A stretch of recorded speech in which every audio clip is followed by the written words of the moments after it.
Welcome to the X's and Argos podcast. I'm your host, Ben Grant. Thanks for joining me for this post-game reaction episode after the Argos get absolutely annihilated by the BC Lions, 55-8. I think we need a little group therapy, or at least a pulse check. Holy Hannah. I mean, that was a beatdown. And just to give you an understanding of how bad a loss that was, not that the score being 55-8 doesn't do that on its own, but BC set a record at the half for their biggest lead in franchise history. Franchise history. These aren't the Atlantic Schooners. These are the BC Lions, who have been around since the 50s. Franchise history. All right, let's get through the game, and we'll break it down a bit, and then I'll outline some positives at the end, which might be the shortest podcast segment ever. There are a couple of things I think that come out of this game that we can kind of look at and think, well, that part wasn't horrible. This wasn't a high-profile matchup coming in. I know Argos at 2-11, Lions at 4-10, so it's not like anyone was watching this game other than the diehard Argos and Lions fans. But there were a couple of reasons to tune in. We had a lot of guys playing for the former team. Argos were wearing their boat logo helmets. That's big.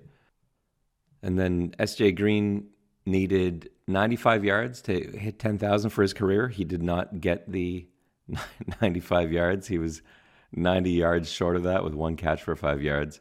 So there were a couple of things that people were looking forward to, but this one started, I think, the way that the rest of the league thought it would start. The first play was so weird. Lions opened the game with what was essentially a Hail Mary that was almost picked off by Alden Darby. And you wonder, going back to that play, if he'd picked that first pass of the game off, first play of the game is an Argos interception, does that change the outcome? Does it alter things in any way? Because it seemed like he dropped that ball. The Argos had a few things go wrong in that first quarter, and then everything just spiraled quickly out of control. But yeah, that opening play, they had quads to the left. Riley dropped back, and it looked like he just launched it in the air. Basically, everybody outran his arm, and Darby had a chance for the pick and just couldn't pull it off. Riley ends up putting a really nice drive together. They settled for a field goal. It was 3-0 Lions, and you're thinking, okay, all right, let's see what James Franklin's got here. And on his very first pass of the game, first offensive play for the Argos was actually significantly worse than the horrible first offensive play for the Lions, as the pass gets tipped, picked off, and then a few seconds later it's 10-0. The Lions touchdown, Brian Burnham, who had a huge game, 3 touchdowns. And I would like to suggest that he was lucky to have 1 touchdown, let alone 3. He had an amazing game, but all 3 of his touchdowns were really close to not being touchdowns. It was something small that happened on each of them, and we'll kind of go through that. On this first one, Tremaine Washington had Burnham in coverage. They're playing cover 1. Washington had safety help to the inside, and I think he felt like his safety help was a lot closer. He let Burnham get slightly inside of him. He was playing him really honest and maybe a little too far back. Burnham just managed to get inside position and caught the ball right as he crossed the goal line. It was a nice catch. It was a nice throw, nice catch, but that was a bit of a miscommunication, I think, on the part of Washington, and I'm not even sure who was lined up at free on that play. And so the Argos get the ball back. It's 10-0. You barely even sat down. Your pizza hasn't arrived yet.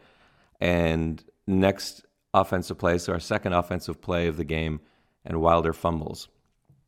2 plays, 2 turnovers, and then like 3 seconds later, it's 17-0 because, again, Mike Riley hits Brian Burnham with it was an insane catch. It was insane. If you haven't seen this one, if you didn't see the game, you have to look it up. You have to look up this catch. It was spectacular.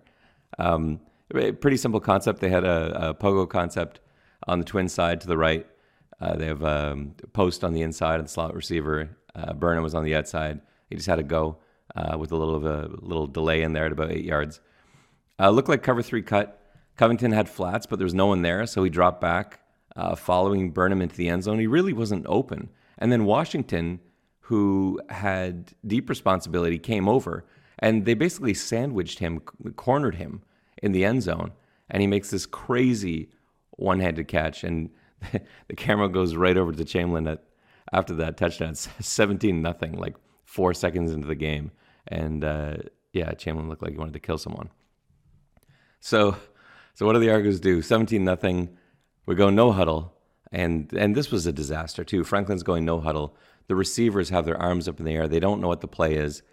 And the thing is too, like with no huddle, it's supposed to be about pace. You go no huddle because you're trying to go quickly.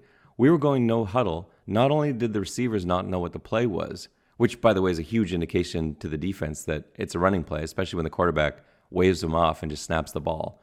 And I don't know if the Lions picked up on that or not. It's hard to tell today what they picked up on.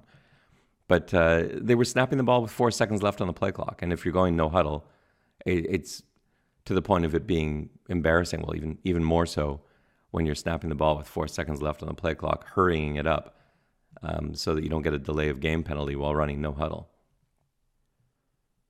And the good news for the Argos was that they were able to escape the first quarter down only 17-0. Nothing else went wrong in that quarter. The first quarter stats were as unbelievable, I think, as you would expect. Argos, 0 first downs, 0 passing yards, 16 rushing yards, 2 turnovers, time of possession, 2 minutes and 29 seconds to 12 minutes and 31 seconds. And so into the second quarter we go. John White's already got 63 yards rushing. He's running all over the Argos. No huge gains. The Argos actually did a nice job with John White in that they didn't let anything explosive happen. He never broke any, but it seemed like every time he got the ball, he was getting 6, 7, 8 yards. That was pretty consistent. That was all throughout the first and second quarter. Once it started getting embarrassing, they started to spread their carries around a little bit. But man, John White was running well early. There are brief moments in here, because again, you kind of forget that in watching this game that the Lions aren't a juggernaut. And there were moments where you could see why they're a 4-10 team. They had a few opportunities early, and again, early is a bit misleading. Not early on the scoreboard, but still early in the game, where they had opportunities to cash in touchdowns, and they settled for field goals. In one of these particular instances, I think they're on the 5-yard line, and Riley's running the speed option with White, and White is wide open for a touchdown on a pitch. And for some reason, Riley decides to keep it, takes a big hit, and if he just pitched it out wide, it's a guaranteed touchdown. But they settle for the field goal, so 12-10 remaining in the first half. It's 20-0. Argos on their next possession, it's 3rd and 1, and they're in their end, but they're not deep in their end, and they end up punting. And I was really frustrated with this at the time because, first of all, why are the Argos punting, not ever, but on any 3rd and 1? You're 2-11. There's no reason. It doesn't. Even if you're at your 10-yard line, it's 3rd and 1. If you're a 2-11 team, go for it. What do you have to lose? But they end up 3rd and 1. They're down 20-0, and they punt the ball. And I think we hadn't even seen the Argos take a shot downfield at that point in the game. Midway through the second quarter, and it was short passes. Unsuccessful runs for the most part, but no shots, nothing, and then punting on 3rd and 1. The first time Franklin went downfield was actually late in the first half. Green and Walker almost ran into each other, and the ball was at their feet anyway. It didn't matter, but that was the first time that Franklin took a downfield strike. The one thing the Argos had going the first half, they ran a draw play really nicely. And I think it's because BC probably had most of their secondary sitting back about 60 yards, but they ran a really well-blocked draw play to Wilder for 14 yards, and that was, I think, the only successful play for the Argos in that first half. Late in the half, they took a couple shots. Franklin, a couple times, aired it out to Darryl Walker. Not open, but in man, and I'm okay with that. Walker going down the sideline, man coverage, tight man coverage, but I'm fine with taking a chance like that in almost any situation. But especially when you're down 20, then yeah, sure, take a shot. And they actually had a chance at a 51-yard field goal, thanks to a couple short runs, couple short catches. Near the end of the half, Krapina, 51 yards, he ends up missing it short, which is the part that really bothers me. I have no problem with anyone missing a 51-yard field goal. It's a long field goal. But in this day and age of the super leg, you can't miss, in professional football, you can't miss a 51-yard field goal short. And that's exactly what he did. Came up short. It was run out. Fortunately, not for a touchdown, but the Argos remain scoreless, and that was their best opportunity to get any points until that very last drive of the game.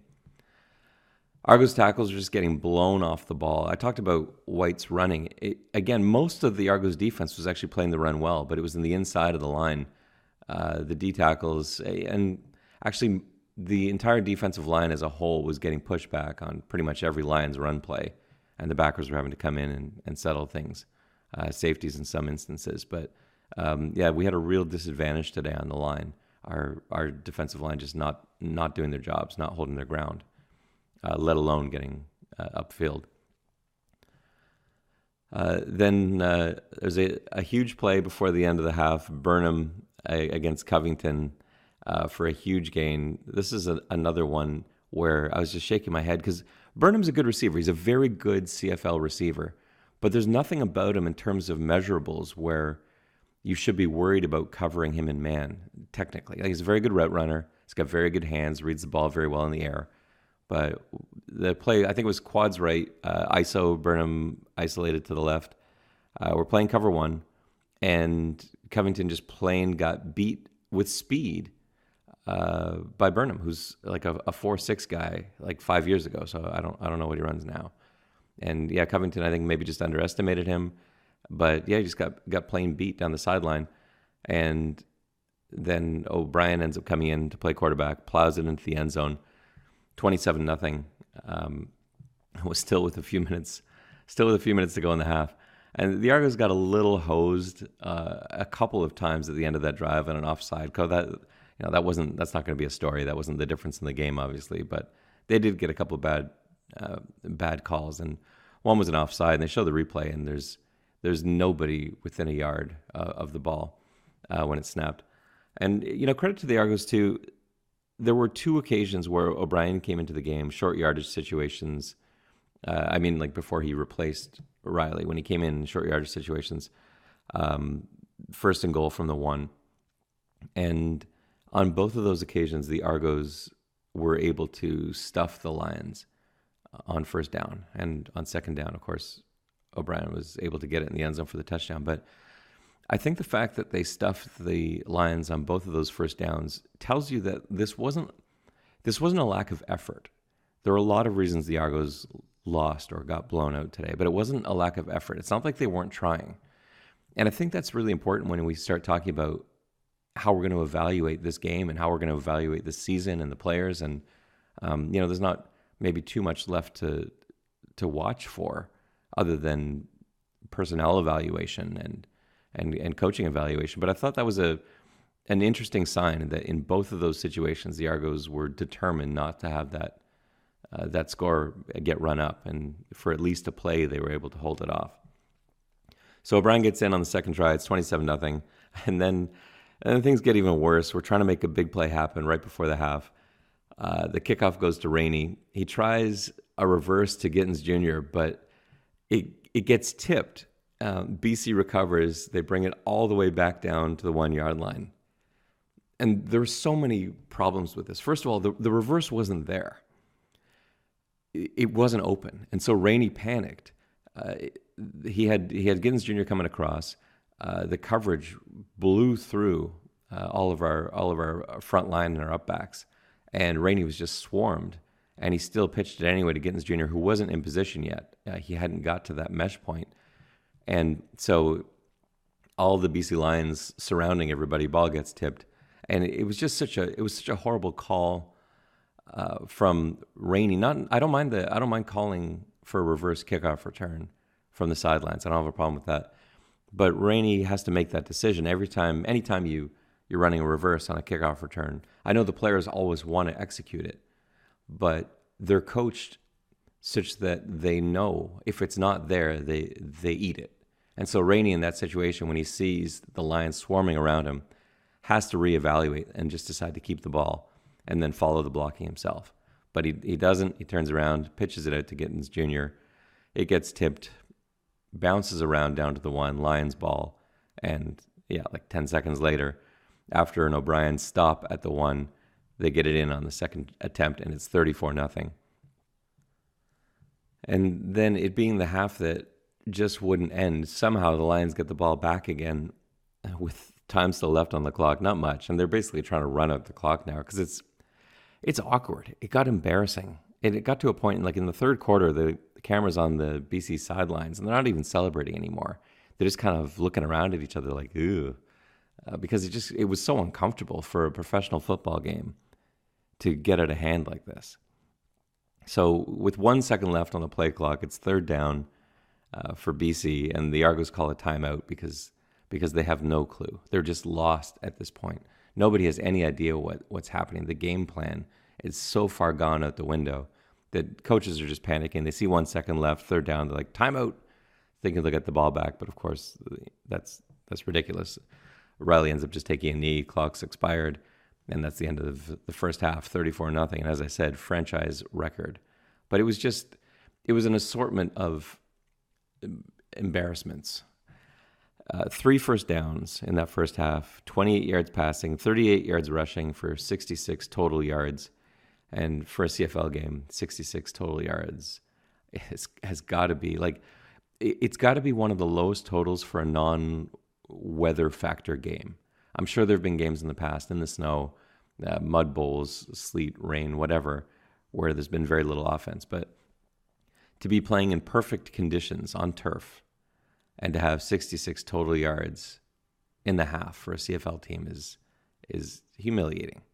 Possession is 7 minutes and 33 seconds to 22 minutes, 24 seconds.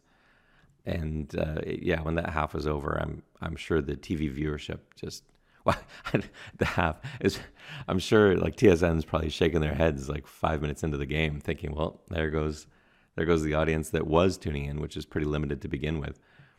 And we head into the third quarter. Like I said, the Lions came out kind of sheepishly because of just how odd the whole thing felt. And Argos Twitter, good for Argos Twitter, not the actual Argos Twitter account. They had given up on the game. They were tweeting about they wanted people to send them their dog pictures in the third quarter. They had tuned out of the game, but it was really active on Twitter. There were a ton of people on Twitter, and I know that an embarrassing loss like this tends to bring people to Twitter where you can sort of have this unfiltered rage. But Argos Twitter was very active, and so people were still following along going into that second half. And the third quarter started for the Argos a little better than the first quarter did, but you kind of have to quantify that because the first quarter, remember, started with a tip ball and the interception. The third quarter started with a sack and a holding call, and then another sack 2 plays later. That one was a halfback blitz, and Randy Richard, left guard, was having so much trouble today. He really had a rough game. And this occasion, this one I didn't think was his fault per se. It's still his guy, but it's a really tough block. It was a late halfback blitz coming off the edge, and Richard just didn't have the angle. And he's a big guy. He's trying to get out there to make that block. Halfback comes cruising in. There's no running back help, and Franklin goes down. Then the defense finally got something going when the Lions took over. Lang got a sack, and of course that's wiped out by an illegal contact penalty that was pretty hard to see on the replay. And of course that led to another BC touchdown. Argos, credit to them sending heat now. They sent 7 against 5 wide, cover 0, and Shaq Johnson makes a play in the end zone on a post route with no free safety over the middle. And I know the TV guys were going on about how Shaq Johnson ran a 4-3 and you can't cover him in a cover 0. Washington can't cover him, but he did. The coverage was good. Again, like a lot of these BC touchdowns, the coverage was solid. Washington was right on his hip, and Johnson just made a play. And it was a great throw, a really strong throw. So it's 41-0. It's 4 minutes left in the third quarter. We finally see Macbeth starting to warm up. Bethel Thompson, shaking off the dust of a couple of weeks, get ready to get back in the game. And you kind of forget, I got excited for a moment. I forgot that through all of Bethel Thompson's success, and I mean that through numbers, he was among the leaders in touchdown passes. He had a ton of passing yards, but just not a lot of wins to go along with that. And so while he had success throwing the ball, that doesn't really mean that much sometimes, especially in the CFL. And so he started warming up, and I was thinking, okay, well maybe this was what he needed. Just a little reminder that the position is not given to him. Franklin's had the ball for a couple of games, and here comes McLeod Bethel Thompson, ready to come into the game. But before he had a chance to, there was another touchdown from Burnham. Again, the Argos sent 7, and Covington couldn't find the ball, and that was the problem on this one. He had him again covered. Burnham was absolutely draped by Covington. There was no space. But because Covington couldn't find the ball, all he had to do is just lift up one of his arms, and Burnham can't make that catch. But he makes an amazing juggling catch, tips it to himself, barely squeezes it before falling at the side of the end zone. Third touchdown for Burnham, and it is 48-0. And now Thompson trots onto the field. He started off all right. His first couple throws were good, and then we kind of regressed a little bit back to what we'd been seeing earlier in the game. On to the fourth quarter, 48-0. BC still with a lot of their starters in. They ended up subbing in O'Brien for Riley, but it was pretty late in the fourth quarter. The early fourth quarter, most of their guys were still there, and it was a Carter touchdown to extend the score to 55-0. And This was kind of a weird one because I think the Lions have been running the ball most of the fourth quarter, which makes sense. You're up 48-0. Why not run the ball? And I think they were hoping to catch Toronto napping a little bit. They were running they were running mostly at a double tight, and they were double tight queen, and Toronto only sent a 4-man rush. They must have sensed something. Felt like this might be a time to throw, and it wasn't. I don't remember the down and distance, but it wasn't overly obvious. But yeah, Toronto only ended up rushing 4. And Riley, of course, has a ton of time. But how he found Carter in the front corner of the end zone, is beyond me. Washington was all over him. There was no space to throw the ball. Riley buys some time. Again, he had great protection against a 4-man rush. Riley buys some time, fires it. Probably an ill-advised throw, like 4 of his touchdowns probably were on this day, but credit to him, these guys made plays. And again, Carter somehow makes the catch, barely gets his foot in bounds, and it is 55-0. Time is ticking down. We're under a minute to go, 55-0. Argos have the ball. They get a first down, and they immediately call a timeout. And I think probably a lot of people are yelling at that point, saying, why are you calling a timeout? It's 55-0. There's less than a minute to go. Get on the bus, get to the airport, get on a plane, and get home. But I think there's a good reason for calling a timeout, and I support the timeout call here. You call a timeout because you can't end. There's no good way to end a 55-0 game. It's 55-0, but you can't end the game with you just letting the clock run out at a 55-0 game. You have to do something positive. Even if it's just a 15-yard completion on an out route, and that's the end of the game, at least you had something. That's the last thing you remember leaving the stadium is that, well, you know what? We're starting to figure it out. Even if you're fooling yourself, you got to have something. So they call a timeout, and things work out. Bethel Thompson starts leading the Argos down the field, and with just a few seconds left on the clock, he finds Armani Edwards with a touchdown pass over the middle, and then again finds Edwards on the 2-point conversion. It was a really high ball. Really nice job by Macbeth rolling out to his right, buying a lot of time, under pressure off his back foot. Just sort of heaves it up for Edwards, who just left the ground, flies into the sky, pulls it down. And the Argos end up with 8 points, 55-8, just a few seconds left. And this is one of those things where I wasn't happy with this last coaching decision. So a few seconds left on the clock, 55-8, Argos attempt an onside kick. And I think that's a bit much. There's a code. It's a loose code, but there's a code. You don't kick onside when it's 55-8. It's the most dangerous play in football. And at this point, it's meaningless. There's not even enough time for you to recover and run more than one play, which is going to be from beyond midfield anyway. There's absolutely nothing good that's going to happen to you if you kick the ball onside. And instead what you're doing is you're risking injury for your own team, you're risking injury for the BC Lions, and you could see their bench was staring down the Argos coaching staff when the Argos kicked onside, because it was just it's a bit much, like I said. Follow the code, just kick the ball deep, and get on the bus. And that was the game, 55-0. Let's talk about some positives. So there are some positives in this game. There are far more negatives, but there are a couple of positives. So first of all, Darrell Walker sets a milestone. He ends up with 1,000 yards on the season receiving. So that was something. And I think, at the end of the game, I think you feel pretty confident that we're done with the Franklin experiment for this season, and it's now just going to be McLeod Bethel Thompson. And I don't know that that's good, in that I'm not sure he's the guy long term. I think I'd be pretty surprised if either Franklin or Bethel Thompson is quarterbacking the team next year. But I think at least for the rest of the season, as far as the team goes, the players, they know for these last 4 games, they know who their quarterback's going to be. And I think that means something. And I think fans know, okay, well, this is our guy now, for better or worse. And we did see he was able to put up numbers.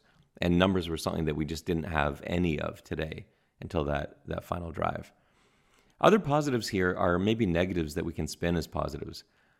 I would be surprised if we don't hear tomorrow or maybe the next day that they're relieving Chamberlain of his duties.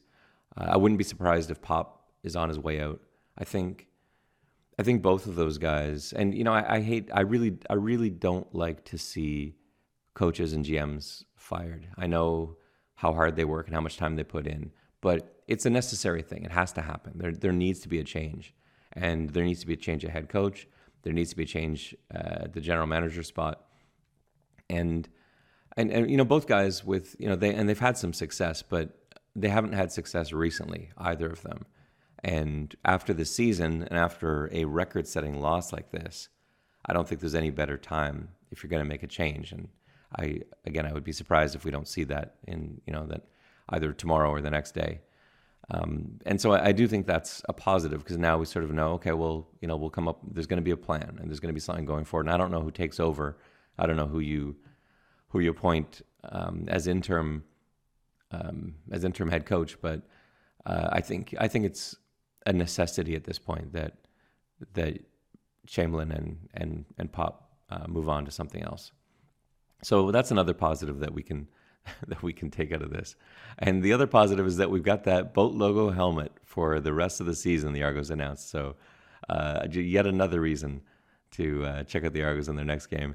And their next game, speaking of, is Friday night, 7:00, and it's the Ottawa Red Blacks. So another barn burner as the season winds down. I think the Argos and Red Blacks play on the final game of the season as well, coming up, which again, only you and everyone else that tunes into the Argos games at 10:00 at night and sticks through a 55-8 loss and then listens to a podcast about it. Only those people are maybe tuning into that one. But I'll be there. I'll see it all the way through, and you'll be able to follow me along the way as well. Again, the final 55-8 Lions over Argos. Thanks for listening to the Postgame Reaction podcast. I hope you enjoyed it, and don't forget that you can subscribe to the X's and Argos podcast in your podcast app so that you never miss a show. Now, if you'll excuse me, I need to grab a beer.